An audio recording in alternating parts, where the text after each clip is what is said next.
समस्त class 11th के विद्यार्थियों को मेरा ढेर सारा स्नेह। आइए हम लोग आज के अध्ययन का कार्य प्रारंभ करते हैं। सर्वप्रथम हम लोग माता सरस्वती जी को प्रणाम करते हैं और आगे अपने अध्ययन के कार्य को जारी रखते हैं। माता सरस्वती जी हमारे अध्ययन को शुभ्र श्वेततर बनाए। यह वही प्रेमचंद जी हैं जिन्होंने नमक का दारोगा नामक कहानी लिखा, जिस कहानी में हमको बहुत कुछ स्पष्ट हो चला। वास्तव में करने योग्य कर्म कुछ और हैं, बातें कुछ और हैं, लोग सोचते कुछ और हैं, अपना मंतव्य व्यक्त करते कुछ और हैं, स्टेज पे बोलने वाले शब्द कुछ और होते हैं, जीवन में करने वाले कार्य कुछ और होते हैं। लंबे वाक्यों को बोलना, बड़ा ही आदर्शोन्मुख रहना ये अलग बात है, जीवन में उसका परिचालन संचालन करना ये बात ही कुछ और। आदर्शों का पालन जैसे वे आदर्श लिखे गए हैं उस तरह से होना बहुत कम पाया जाता है। लोग अनुभव यह नहीं जुटाते हैं कि कितने बेहतरी से जिया जाए, लोग अनुभव यह जुटाते हैं कितने बेहतरी से अन्य लोगों से अपना जेब गर्म कर लिया जाए। इन सारी चीज़ों की दलील पेश की है हमारे इस लेखक ने, प्रेमचंद जी ने। नमक का दारोगा शीर्षक पाठ में आइए हम इस कहानी को आगे बढ़ाते हैं। जब नमक का नया विभाग बना और ईश्वर प्रदत्त वस्तु के व्यवहार करने का निषेध हो गया। भाई ईश्वर प्रदत्त वस्तु है तो इसको व्यवहार करने का निषेध नहीं होना चाहिए था। नमक भगवान की दी हुई चीज़ है और सरकार को रोकने की कोई ज़रूरत नहीं थी, क्योंकि ये कोई मानव निर्मित तो है नहीं, कोई तस्करी की चीज़ तो है नहीं। तो लेकिन सरकार ने जब प्रतिबंध लगा दिया नमक पर, तो स्वाभाविक है प्रतिबंध लगेगा तो लोग चोरी छिपे वो काम करेंगे, लाभ लेने के लिए काम करेंगे। प्रतिबंध लगने के बाद ही किसी चीज़ की कालाबाजारी तस्करी होना प्रारंभ होती है, तो लोग चोरी छिपे इसका व्यापार करने लगे। रात में अंधेरे में लोगों की नज़रें बचा के नमक का कार्य होना प्रारंभ हो गया। अनेक प्रकार के छल प्रपंचों का सूत्रपात हुआ, अनेक प्रकार का तरीका लोग अपनाने लगे किस तरह से नमक की चोरी कर लें, अच्छे से कमा लें, क्योंकि ये मौका दोबारा नहीं आने वाला है। कोई घूस से काम निकालता था तो कोई चालाकी से, कोई घूस दे के अपना नमक का व्यापार करता तो कोई चालाकी से यानी चोरी छुपे। अधिकारियों के पौ 12 थे, अर्थात अधिकारियों का दबदबा बढ़ गया था, उनकी कमाई बढ़ गई थी, उनकी खुशियाँ बढ़ गई थी। पटवारीगिरी एक पद था। पटवारीगिरी का सर्वसम्मानित पद छोड़ छोड़ कर लोग इस विभाग की वरकंदाजी करते थे। पटवारीगिरी जैसा कार्य जो कि किसी संपत्ति के मैनेजर के रूप में हो सकता है, उसको भी छोड़ करके लोग नमक के विभाग में कुछ भी होना पसंद करते थे। दारोगा नहीं तो सिपाही से ही सही, क्योंकि उसमें जेब गर्म ज़्यादा होती थी और जहाँ बाहरी इनकम ऊपरी इनकम ज़्यादा हो ऐसी को लोग पाने की हमेशा चेष्टा करते हैं। वरकंदाजी करते थे माने पाने की चाहत रखते थे। इससे दरोगा पद के लिए तो वकीलों का भी जी ललचाता था। प्रेमचंद जी के कहने के हिसाब से सबसे ज़्यादा 2 नंबर की कमाई वकीलों की हो सकती है, लेकिन नमक का दारोगा बनने के लिए तो वकील भी ललचाते थे। पटवारीगिरी छोड़ के लोग आना चाहते थे कि मुझे मिल जाती तो पद अच्छा था, वेतन को तो बिल्कुल ध्यान ही देने की ज़रूरत नहीं, ऊपरी कमाई ही इतनी ज़्यादा थी कि खर्चे से लेकर के घर का सारा चर्चा तक उसी से चल जाता। यह वह समय था जब अंग्रेजी शिक्षा और ईसाई मत को लोग एक ही वस्तु समझते थे। पहले लोग मानते थे अंग्रेजी शिक्षा हो अथवा ईसाई मत को मान लेना हो, दोनों एक ही है। कोई अंग्रेजी पढ़े तो मानते थे कि ईसाई हो गया, ऐसा समझने वालों की कमी नहीं थी। फारसी का प्राबल्य था और फारसी भाषा बड़ी प्रबल थी, बड़ी प्रभावशाली थी, बड़ा प्रयोग होता था उसका। प्रेम की कथाएँ और श्रृंगार रस के काव्य पढ़कर फारसीदार लोग, प्रेम की कथाएँ फारसी में बहुत अधिक लिखी गईं और श्रृंगार रस के काव्य लोग पढ़ते थे, और वे फारसी वाले लोग सर्वोच्च पदों पर नियुक्त हो जाया करते थे। यानी नॉर्मल गीत कहानी की चीज़ें पढ़ के एक डिग्री पाने के बाद लोग अच्छे अच्छे पदों पे पहुंच जाते थे, उसके लिए कोई बहुत बड़ी किल्लत उठाने की ज़रूरत नहीं थी। मुंशी बंशीधर भी जुलेखा की विरह कथा समाप्त करके, तो यहाँ पे एक थोड़ा सा व्यंग्यात्मक है। मुंशी प्रेमचंद जी भी कुछ गीत कहानी वाले विषयों को पढ़ करके ही अपनी पढ़ाई समाप्त कर लिए। सीरी और फरहाद के प्रेम वृत्तांत को नल और नील की लड़ाई और अमेरिका के आविष्कार से अधिक महत्व की बातें समझते हुए रोजगार की खोज में निकले। तो कहा ये भी ऐसा नहीं था कि साइंस पढ़ने वाले थे, मैथ पढ़ने वाले थे, पढ़े क्या, जुलेखा की विरह कथा यानी ये सब गीत कहानी ही है। सीरी फरहाद की प्रेम वृत्तांत वाली कथा, नल और नील की लड़ाई, अमेरिका का आविष्कार का महत्व, यानी सब साहित्यिक विषय पढ़ करके ही इन्होंने अपनी पढ़ाई पूरी की और उसी को पढ़ने के बाद में ये रोजगार की खोज में निकल पड़े। अर्थात ना तो मैथ पढ़े ना तो साइंस पढ़े, ऐसा कुछ नहीं, नॉर्मल विषयों को पढ़ करके ही पढ़ाई पूरी किए और पढ़ाई पूरी करने के बाद नौकरी के लिए निकल पड़े। फिर क्या हुआ, तो जब ये निकले नौकरी के लिए तो कुछ और घर वाले जो थे उन्होंने इनसे बातचीत की।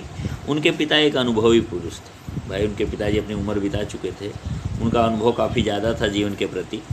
समझाने लगे, अपने बेटे को समझा रहे हैं नौकरी पर जाने के पहले, बेटा घर की दुर्दशा देख रहे हो। उन्होंने कहा घर कितना बुरी हाल में है, घर पे कितनी ज़रूरतें हैं तुम्हें दिखाई दे ही रहा है।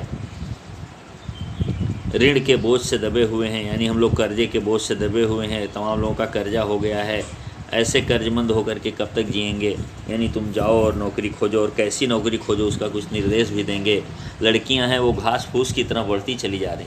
घास फूस की तरह का मतलब घास को कोई खाद पानी नहीं दे फिर भी उसकी लंबाई चौड़ाई बढ़ी जा रही हो, वैसे ही लड़कियां हैं बहुत जल्दी जल्दी बढ़ रही। मतलब लड़कियों के ब्याह शादी की भी बात सताएगी। अभी जब घर कर्जे से दबा हुआ है तो ब्याह शादी के लिए खर्चे कहाँ से आएंगे, ये बात अपने दिमाग में रखना और फिर नौकरी करना। मैं कगारे पर का वृक्ष हो रहा हूँ। कगारे पर का वृक्ष माने नदी के किनारे जो मिट्टी होती है वो कटान से भरी हुई होती है, यानी वहाँ कटान कभी भी लग सकती है। तो वहाँ का पेड़ आज आपको हरा भरा दिख रहा है, कल उसके नीचे की मिट्टी निकल के बह जाएगी, वो पूरा पेड़ धराशायी होकर के नदी में विलीन हो जाएगा। इसी को कगारे का वृक्ष, यानी मैं कब मर जाऊं, मेरी उम्र कब समाप्त हो जाए, कुछ कहा नहीं जा सकता। सारी जिम्मेदारी तुम्हारे सिर पर आएगी तो तुम कैसे निभाओगे। अभी से अगर नहीं चेतोगे, नहीं ध्यान दोगे तो आगे चल के तुम्हारे लिए समस्याएं बढ़ जाएंगी। न मालूम कब गिर पड़ूं, वही अर्थ है जो मैंने आपको बताया। पता नहीं कब मेरा अंत समय आ जाए, मैं तुम्हारा साथ छोड़ दूँ, मैं तुम्हारे लिए कुछ न कर पाऊँ। अब तुम ही घर के मालिक मुख्तियार हो। मालिक मुख्तियार माने देखभाल करने वाले, घटी बढ़ी को पूरा करने वाले तुम ही हो। तो क्या करो, अगर ऐसा हो तो नौकरी में ओहदे की ओर ध्यान मत देना। हे पुत्र, कमाने जाओ, लेकिन कमाने जाने पर कभी भी ये मत ध्यान देना तुम्हें कौन सा पद मिला है। पद मत देखो, यह तो पीर का मजार है। जैसे किसी पीर का मजार, पीर और औलिया इत्यादि इस्लाम धर्म के वो लोग हैं जिनके मजार पर लोग आते हैं, चढ़ावा चढ़ाते हैं। तो कहा नौकरी पीर की मजार, माने नौकरी श्रेष्ठ है, उसको बचाए रखने की ज़रूरत है, लेकिन हमारी निगाहें नौकरी पे नहीं हों बल्कि चढ़ावे और चादर पे। जैसे पीर की मजार पे जाएंगे तो वहाँ रहने वाले लोग ये देखते हैं कितना चढ़ रहा है, वो ये नहीं देखते पीर की हालत क्या है, मजार की हालत क्या है, बल्कि चढ़ावे और चादर पर ही रखनी चाहिए, निर्देश दे रहा। अर्थात ऊपरी आमदनी के बारे में ज़रूर सोचना, कहाँ से निकल सकती है, कितनी अधिक निकल सकती है, ज़रूर निकाल लेना। ऐसा काम ढूंढना जहाँ कुछ ऊपरी आया हो। कहा काम ही ऐसा ढूंढना, नौकरी ही ऐसी करना जहाँ पे ऊपरी आमदनी हो, अच्छी कमाई किया जा सके। क्यों ऐसा समझाया? क्योंकि उन्होंने अपना अनुभव बताया। मासिक वेतन तो पूर्णमासी का चाँद है। जो महीने पर वेतन आता है वो पूर्णमासी का चाँद है। जैसे हिंदी महीने में 2 पक्ष होते हैं, मतलब एक महीने का 2 टुकड़ा माना जाता है, 15-15 दिन का। और पहली बार जब 15वां दिन आता है तो उजाली रात का आता है, और दोबारा जब 15वां दिन आता है तो अंधेरी रात का अंतिम दिन होता है। उजाली रात के अंतिम दिन को पूर्णिमा और अंधेरी रात की अंतिम दिन को अमावस्या कहते हैं। तो पूर्णमासी माने उजाली रात का 15वां दिन, तो महीने में एक ही बार आएगा। वेतन भी एक ही बार आता है। तो कहा वेतन जो है पूर्णमासी के चाँद जैसा महीने में एक ही बार दिखता है, और पूर्णमासी का चाँद भी जो है वो पूरा 100% गोल दिखता है, 100% गोल या बड़ा दिखता है, और कल भर से थोड़ा थोड़ा घटते घटते घटते घटते 15 दिन में विलीन हो जाता है। तो कहा वेतन भी पूर्णमासी का चाँद है जो महीने में एक दिन दिखता है और आने वाले अगले 15 दिन में वो उसका खर्चा होके ख़त्म हो जाता है। जो एक दिन दिखाई देता है और घटते घटते लुप्त हो जाता है। लेकिन ऊपरी आमदनी क्या है, उसकी तुलना यहाँ पे कैसे की है? ऊपरी आय बहता हुआ स्रोत है। ऊपरी आय वैसे ही है जैसे जल की बहती हुई धारा जो कभी ख़त्म नहीं होती, जिससे सदैव प्यास बुझती है। कहा सारी ज़रूरतों के लिए तो ऊपरी आमदनी ही काम आती है। वेतन तो आता है और धीरे धीरे ख़त्म हो जाता है। वेतन से तो कुछ होने वाला है नहीं। और समझाया, कहा वेतन मनुष्य देता है। थोड़ा नीचे आना पड़ेगा क्योंकि ऊपर की लाइन पीछे हम लोग पढ़ चुके हैं। वेतन मनुष्य देता है, इसी से उसमें वृद्धि नहीं होती। वेतन जो है, तनख्वाह जो है वो इंसान देता है, इसलिए वो जितना रहता है उसमें वृद्धि नहीं होती, बहुत कम बढ़ता है। लेकिन ऊपरी आमदनी ईश्वर देता है। कहा जिसके भाग्य में ऊपरी आमदनी लिखी होती है उसी को मिलती है, हर किसी को नहीं मिलती है। ऊपरी आमदनी साक्षात भगवान खुद देता है कि लो ये तुम एक्स्ट्रा लो, रखते रहो, इसी से उसकी बरकत होती है। और सही बात है, ऊपरी आमदनी जितनी दिन बढ़ता जाएगा उतने ही जैसे लोग जानते जाएंगे कि आप ऊपरी आमदनी करके उनको गलत काम करने दोगे, वैसे ही वो आपको और पैसा दे करके और भी अधिक कमाई की कोशिश करेंगे।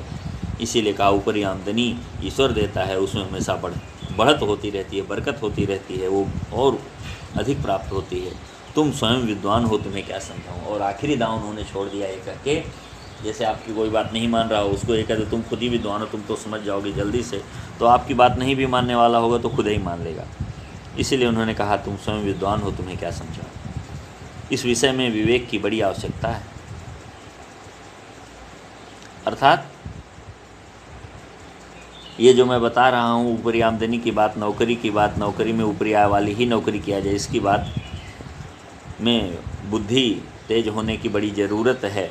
मनुष्य को देखो, उसकी आवश्यकता को देखो, यानी ऊपरी आमदनी कैसे करो उसकी बात समझो। पहले इंसान को देखो कैसा इंसान है, घूस देने वाला है कि धौंस जमाने वाला है। उसकी आवश्यकता को देखो, कितना ज़रूरतमंद है, जितना उसको ज़रूरत होगी, जिस तरह से उसको तुम फंसा ले जाओगे उसी तरह से अधिक पैसा देगा आपको। और अवसर देखो, अवसर कैसा है, क्या इससे अधिक पैसा लेने लायक है या कम पैसे में ही इसको छोड़ देना उचित है। ये सब देख के फिर ऊपरी आमदनी के लिए अगले के ऊपर धौंस जमाओ। उसके उपरांत जो उचित समझो करो। गरज वाले आदमी के साथ कठोरता करने में लाभ ही लाभ है। जिसको गरज ज़्यादा होगी, गलत कार्य कर रहा होगा, वो आपको ज़्यादा से ज़्यादा पैसा देगा, इसलिए उससे ज़्यादा पैसा ऐंठ लेना चाहिए। लेकिन बेगरज को दांव पर लाना ज़रा कठिन होता है। लेकिन जिसको गरज नहीं है उस व्यक्ति को अगर पकड़ोगे तो उस व्यक्ति से कुछ पैसा लेना चाहोगे तो बड़ा मुश्किल है, क्योंकि उसको गरज है नहीं, फिर वो आपको घूस देगा नहीं, ऊपरी आमदनी आपकी कराएगा नहीं। इन बातों को निगाह में बांध लो। ये जो मैं कह रहा हूँ इन बातों को तुम अपनी निगाह में हमेशा रखो। ये मुहावरा इस तरह भी आता है, इन बातों को गांठ में बांध लो। यहाँ पे लिखा हुआ है दूसरे तौर पे, इन बातों को निगाह में बांध लो, मैंने अपनी आँखों में रखो। यह मेरी जन्म भर की कमाई, मैंने पूरे ज़िंदगी मैंने यही सीखा कैसे ऊपरी आमदनी की जाए। इस उपदेश के बाद पिताजी ने आशीर्वाद दिया। ये उपदेश दिए और बंसीधर जी को पिताजी ने आशीर्वाद दिया कि जाओ, मेरा आशीर्वाद है, तुम कहीं नौकरी पाओ, अच्छा सा कमाओ, घर बार देखो, खर्चा पानी चलाओ। बंसीधर आज्ञाकारी पुत्र थे, ये बातें ध्यान से सुनी। आज्ञाकारी पुत्र थे, चुपचाप सुन लिए, उसमें कोई टीका टिप्पणी नहीं की, और तब घर से चल खड़े हुए और घर से निकल गए। इस विस्तृत संसार में उनके लिए धैर्य अपना मित्र, बुद्धि अपनी पथ प्रदर्शक और आत्मावलंबन ही अपना सहायक था। और इतने बड़े संसार में वो वही काम करते थे जैसा उनका मन मस्तिष्क कहता था, जो उन्हें उचित लगता था। ये बड़े धैर्यवान थे और धैर्यवान होना ही उनकी सबसे बड़ी विशेषता थी, यानी धैर्य ही उनका अपना मित्र था। और उनकी अपनी बुद्धि इनके रास्ते को दिखाने वाली थी, यानी क्या करना चाहिए, उचित अनुचित क्या है, उसका निर्णय वो अपनी बुद्धि के आधार पर ही करते थे। आत्मावलंबन ही अपना सहायक था और आत्मा की जो आवाज़ है उसी के आधार पर वो अपना जीवन में कार्य करना चाहते थे। जो सुनना था सो तो सुन लिए, पिताजी का आदेश मान लिए, उसमें कोई नानुकर नहीं की, लेकिन वे करेंगे वही जो इनकी आत्मा जो इनकी आत्मा की आवाज़ कहेगी, खुददारी इनमें है। लेकिन अच्छे शकुन से चले थे। शकुन का अर्थ होता है चलते समय, घर से निकलते समय कुछ ऐसी घटना घटती है जिसको कहते हैं शगुन अच्छा है, साइत अच्छी है, समय अच्छा है तो काम भी अच्छा अच्छा होता है। तो कहे अच्छे शकुन से चले थे। जाते ही नमक विभाग के दारोगा पद पर प्रतिष्ठित हो गए। नमक विभाग में दारोगा का पद मिल गया, सब कुछ बड़ा अच्छा अच्छा हो रहा है। वेतन अच्छा, ऊपरी आय का तो ठिकाना ही न था। वृद्ध मुंशी जी को सुख संवाद मिला तो फूले न समाये। मुंशी जी बूढ़े थे, यह सुखद संवाद मिला तो फूले नहीं समाये, बहुत खुश हुए। चलो बहुत अच्छा, जैसा चाहा था वैसा मिला। महाजन कुछ नरम पड़े, महाजनों से जिनसे पैसा वैसा लिए थे वो नम पड़ गए। चलो अब तो ये खुद ही दे देंगे, कहने की ज़रूरत नहीं होगी।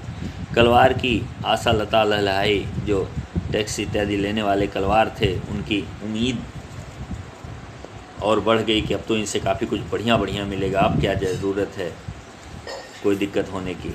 लेकिन पड़ोसियों के हृदय में सूल उठने लगे। नीचे की लाइन ही बची थी, बाकी ये पैरा पीछे पड़ चुके हैं।